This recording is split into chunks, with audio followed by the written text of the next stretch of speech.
اللہ سبحانہ و تعالیٰ ارشاد فرماتے ہیں کہ اے ایمان والو تم اللہ سے ڈر کر رہو، یعنی تقوی والی زندگی اختیار کرو، اور وکونوا مع الصادقین، لیکن اللہ والی زندگی کیسے ملے گی؟ جب اللہ والوں کے ساتھ رہو گے، جب اللہ والوں کے ساتھ رہو گے۔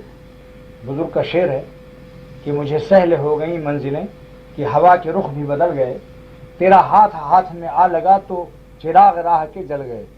راستہ خدا کا مشکل ہے، نماز روزہ آدمی کو مشکل لگتا ہے۔ بنس روڈ پر بھولو پہلوان کے اکھاڑے میں وہ لوگ جو 1000 دفعے اٹھتے بیٹھتے ہیں ڈنڈ بیٹھک، وہ 2 رکعت فرض سے کہتے ہیں مشکل لگتا ہے۔ کیوں صاحب 1000 دفعے بنس روڈ پر بھولو پہلوان کا جو کھڑا ہے یہ 1000 دفعے اٹھ بیٹھ رہا ہے اور ڈنڈ بیٹھک لگا رہا ہے، ہزار مرتبہ اٹھنا بیٹھنا اور 2 دفعے اٹھنا بیٹھنا، 2 رکعت کہاں جائیں؟ چلو سنت بھی نہ پڑھو، خالی فرض ہی پڑھ لو۔ ارے صاحب مولانا بڑا مشکل لگتا ہے۔ کیوں صاحب یہ نماز کیوں مشکل لگ رہی؟ 1000 دفعے تو تم اٹھے بیٹھے ہیں، نماز میں تو 2 ہی رکعت 4 ہی رکعت ہے، فجر میں 4 رکعت، 2 سنت مؤکدہ اور 2 فرض، کہ صاحب مولانا بڑا مشکل معلوم ہوتا ہے۔ کیوں بات؟ اس لیے کہ صحبت نصیب نہیں ہے۔ وہ پہلوان کی صحبت ہے، جسمانی پہلوان کی صحبت سے 1000 دفعے اٹھ بیٹھ رہا ہے۔ دوستو روحانی پہلوانوں کی صحبت مل جائے گی تو فجر ہی نہیں تہجد بھی پڑھنے لگو گے۔ روحانی پہلوان، جسمانی پہلوان جس طریقے سے وہ آپ کو تندرست کر دیتا ہے، ایسی ایسی ورزش بتاتا ہے کہ آدمی موٹا تگڑا ہو جاتا ہے۔ لوگ کہتے ہیں صاحب نفس و شیطان مجھ کو دبائے ہوئے ہے اور اس لیے کاہلی معلوم ہوتی ہے، اس لیے میں نماز نہیں پڑھتا۔ میں اس کی مثال عرض کرتا ہوں کہ محلے میں ایک بیچارہ کمزور ہے جس کو اس کا دشمن 2-4 راپٹ جھاپڑ لگاتا رہتا روزانہ، جب گھر سے نکلا 2-4 لگا دیا اور بیچارہ روتا ہوا اپنا چلا۔ ایک پہلوان سے اس نے کہا کہ ایک مجھے میرا پڑوسی حاسد دشمن ہے، مجھے پٹائی کر دیتا ہے روزانہ، 2-4 تماچے لگا دیتا ہے اور میں کمزور ہوں۔ تو اس نے کہا اچھا کوئی بات نہیں، تم 6 مہینہ میرے اکھاڑے میں آتے جاتے رہو 1 گھنٹے کے لیے، کاروبار کرو، آلو بیچو، مچھلی بیچو، مرغی بیچو، انڈا بیچو، مگر میرے گھر اکھاڑے میں 1 گھنٹے کے لیے روزانہ آ جایا کرو۔ میں تمہیں 100 دفعے ڈنڈ بیٹھک کراؤں گا اور سرسوں کا تیل تمہاری گردن میں لگا کر گھس سے لگاؤں گا، 2-4 رندے ہیں اور 2-4 پیٹھ میں رگڑ کے تمہیں لات مار مار کے اکھاڑے میں اور بے دیکھنا تم پھر کیا ہوتا ہے، تم خود فکر نہ کرو۔ 6 مہینہ اور تھوڑا سا گھر پر بھی دودھ پی لیا کرنا، کچھ اکھاڑے کی محنت، کچھ گھر کی محنت ہے، کچھ اللہ والوں کے پاس جانا اور کچھ وہ ذکر وظیفہ بتائیں گے وہ گھر پر کرنا، دونوں کی ضرورت پڑتی ہے۔ یہ نہیں خالی اکھاڑے میں گئے اور دودھ بھی نہ پی انڈا نہ کھائے تو کیا ہوگا، خالی ورزش سے بھائی، خالی ڈنڈ بیٹھک سے تھوڑی کام بنے گا۔ تو اللہ والوں کے پاس جانا بھی خالی کافی نہیں ہوگا، وہاں بھی جانا، کچھ ان کا بتایا ہوا ذکر وظیفہ درود شریف جو بتائیں تھوڑا سا بتائیں گے، زیادہ نہیں کہ آپ پریشان ہو جائیں۔ ایک تسبیح لا الہ الا اللہ کی اور ایک تسبیح درود شریف کی اور ایک تسبیح اللہ اللہ کر لیں، خالی 3 تسبیح، انشاءاللہ آپ چند دن میں دیکھیں گے کہ آپ کے دل میں نور پیدا ہوگا، روحانیت بڑھتی چلی جائے گی، نفس و شیطان آپ سے ڈرنے لگیں گے جو آج آپ ہمارے اوپر چڑھے گی۔ تو اس پہلوان نے کہا کہ بھائی 2 کام کرنے ہیں، آپ 1 گھنٹے کے لیے میرے اکھاڑے میں آئیے، میں ڈنڈ بیٹھک کراؤں گا، اس کے بعد بادام دودھ میں گھس کر پینا پڑے گا تم کو، اس کا خرچہ تمہیں اٹھانا پڑے گا، یہ ہمارے ذمہ نہیں ہے۔ ورنہ کوئی مرید کہے پیر سے کہ میاں ذکر بھی میری طرف سے کر لیا کرو، جہاں آپ میری طرف سے اللہ اللہ خود کر لو تو بتاؤ فائدہ پہنچے گا۔ لیکن یہ دنیاوی غذا میں کوئی نہیں کہتا، اگر کوئی حکیم بتا دے، میں اس لیے کہتا ہوں میں نے حکیمی بھی پڑھا الہ آباد میں، ایک حکیم یہ کہہ دے کہ بھائی 1 انڈا اور مرغی کا سوپ کھا کے مرغی کا سوپ پی لو، انگور کا رس پی لو، تو وہ کہہ دے کہ صاحب حکیم صاحب آپ ہی پی لیا کیجیے میری طرف سے، اور یہ آپ کی خدمت میں 100 روپے کی نوٹ پیش ہے، یہ انڈا جو آپ مجھے بتا رہے ہیں اور انگور کا رس اور سیب کا جوس اور یہ مرغی کا سوپ، یہ میں آپ کو 100 روپیہ پیش کرتا ہوں، میری طرف سے آپ ہی پی لیا کریں۔ یہاں سب کی عقل کھوپڑی میں ہے، کوئی کرتا ہے ایسا؟ اگر ایسا کرتا تو میں حکیم ہوں، نہ جانے کتنے مجھے مرغی کے سوپ ملے ہوتے۔ آج تک تو کسی مریض نے مجھ سے ہی نہیں کہا، یہی کہا کہ میں کھاؤں گا، صاحب کیسے پیوں گا، کیسے کھاؤں گا، کس وقت کھاؤں گا۔ کیوں صاحب میرے صاحب کسی مریض نے مجھے ایسا کہا آج تک نہیں؟ آپ تو رات دن سال رہتے ہیں، لیکن دنیاوی معاملے میں کیوں کہتے ہو؟ روحانی اللہ کے معاملے میں کیا حق حاصل ہے کسی کو کہ بھائی ذکر بھی پیر صاحب تم ہی کر لو؟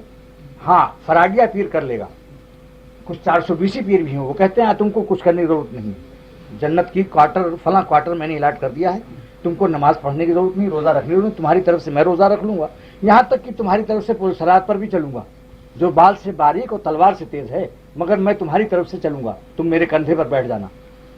مرید صاحب خوش ہو گئے، کہیں ارے پیر ایسا کہاں ملے گا، چل تو اس کو ایک کھیت لکھ دوں، وہ دیہات کا واقعہ بزرگوں نے لکھا ہے. اس نے پیر نے سوچا، فراڈیا پیر تھا 420، اس نے کہا جلدی سے لکھوا لو، ہو سکتا ہے اس کی نیت بعد میں خراب ہو جائے. جلدی جلدی کہا کہ بھائی ذرا دیکھو ہمیں دکھاؤ تو کون سا کھیت تم میرے نام لکھو گے. وہ لے گیا جلدی، بارش کا دن تھا، برسات ہو چکی تھی، تو کھیت کے درمیان میں مینڈ ہوتی ہیں، اس کی وہ پھسلن بھی ہو گئی تھی بارش کی وجہ سے. تو پیر صاحب جنہوں نے کہا تھا کہ میں بال سے باریک اور تلوار سے تیز پرسرات پر تجھے کندھے پر بیٹھا کے لے چلوں گا، وہ پیر پھسلا تو دھڑام سے گرے. جب حالانکہ وہ 1 فٹ کی مینڈ تھی، 1 فٹ کی، تو جب گرے تو اس نے ایک لات مارا اس دیہاتی نے ان کی پیٹھ پر اور کہا خبیث جھوٹا فراڈیا کہیں کا، ارے تو نے تو کہا تھا میں بال سے باریک تلوار سے تیز پرسرات پر تجھ کو کندھے پر بیٹھا کے لے چلوں گا، اور میں اس لالچ میں نے تیرے لیے کھیت لکھنے کے لیے تیار ہو گیا تھا، لیکن جب تو 1 فٹ کی مینڈ پر نہیں چل سکا کھیت کی تو تو پرسرات پر کیسے چلے گا بدماش کہیں کا. تو خیر، تو اس لیے عرض کر رہا ہوں کہ خود بھی اللہ کا نام صحابہ سے بڑھ کر، شیخ عبد القادر جیلانی رحمۃ اللہ علیہ بڑے پیر صاحب سے بڑھ کر، خواجہ معین الدین چشتی اجمیری رحمۃ اللہ علیہ سے بڑھ کر، شیخ شہاب الدین سہروردی رحمۃ اللہ علیہ سے بڑھ کر، اور شیخ بہاؤالدین نقشبندی رحمۃ اللہ علیہ سے بڑھ کر کون ولی اللہ اس زمانے میں ہو سکتا ہے؟ اتنے بڑے بڑے اولیاء اللہ. مگر کیا انہوں نے اپنے مشائخ کے ذمے کیا تھا؟ خود بھی اللہ اللہ کرتے تھے. دوستو بڑی محنتیں کی انہوں نے، بڑا اللہ اللہ کیا، جلا کے اپنے کو خاک کر دیا.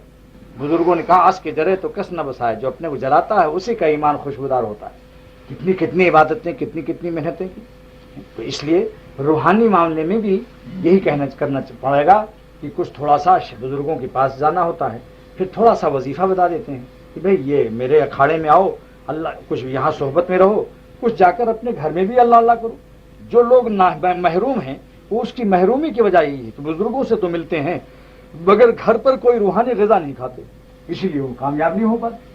وہ سمجھتے ہیں سارا بس وہ پیر کی ذمہ داری ہے اتنی ہے کہ وہ راستہ بتائے گا، ذکر بتائے گا، راتوں کو تمہارے لیے دعا مانگے گا، روئے گا بس، لیکن اگر خود نہ کرو، خود زہر کھاؤ. محمد علی قلعے اگر آئے ہم وہاں سے امریکہ سے اور ساری کشتی دنیا بھر کی مار کر آئے پاکستان میں، محمد علی قلعے، اور 21 مرغی کا سوپ اکیلے پیتے ہیں وہ، اور 51 انڈا کھاتے ہیں. مثال دے رہا ہوں، نہیں تو کہیں آپ کہیں ان کو خط لکھ دیں کہ صاحب وہ رنگی میں ایک پیر صاحب آئے تھے، وہ ایک کے واقعی آپ کھاتے ہیں 51.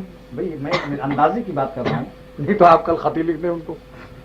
لیکن اگر وہ محمد علی قلعے سے کھا لیں، جوڑیا بازار سے لے کر زہر، تو کیا ان کو 21 مرغی کا سوپ پھر کام دے گا؟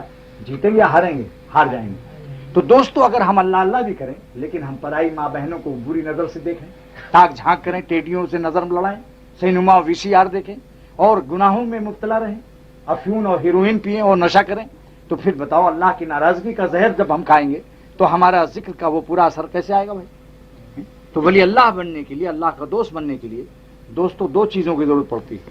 ایک تو اللہ کے دوستوں سے ملنا، اور ایک خود بھی دوستوں والے اعمال کرنا. سمجھ گیا کوئی؟ کتنا آسان نسخہ ہے. اللہ کے دوستوں سے ملنا اور اللہ کے دوستوں والے اعمال کو اختیار کرنا. لیکن جب آپ دوستوں سے ان کے ملیں گے تو ان اعمال کی توفیق آپ کو خود ہو جائے گی. جیسے شامی کباب ایک آدمی کھا رہا ہے اور کہتا ہے سبحان اللہ کیا عمدہ کباب ہے، تو اس کے پاس بیٹھ کر آپ کا خود دل چاہنے لگے گا کباب کھانے کو. اللہ کے عاشقوں میں اتنا درد بھرا دل ہوتا ہے ان کے سینوں میں، وہ اس محبت سے اللہ کا نام لیں گے کہ آپ کا دل تڑپ جائے گا ان کی صحبت میں، آپ کی آنکھیں اشک بار آنسوؤں سے تر ہو جائیں گی. وہ جس محبت سے اللہ کا نام لیتے ہیں، کچھ نہ پوچھو، نام لیتے ہی نشہ سا چھا گیا، ذکر میں تاثیر دور جا.